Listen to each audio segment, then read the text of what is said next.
Arratia, Bizkaibusen greba dela eta batipat arratsalde hasieran sumatzen da autobusen erabateko gabezia, 3 orduz. Autobusik bapez, ez dakigunuen horariorik eukiz delez.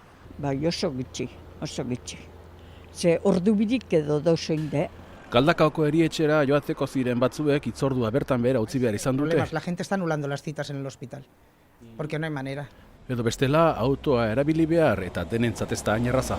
Haunke kotxea baiko, baina katarataz jaurrioan oke eiten da. Gizonak eroan behar dimera beze, dimen nahi residenzi nahizte bateko eta. Karrantzaren kasuan, lehendik ere ez daukate Bilborantzko garraio bide erosorik, baina orain.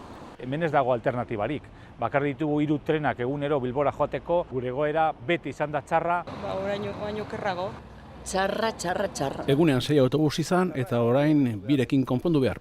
Hala eta guztiz, emakume honek eta alkateak berak ere Bizkaibuseko langileenganako elkartasuna adierazi dute greba eskubidea badela oroituz.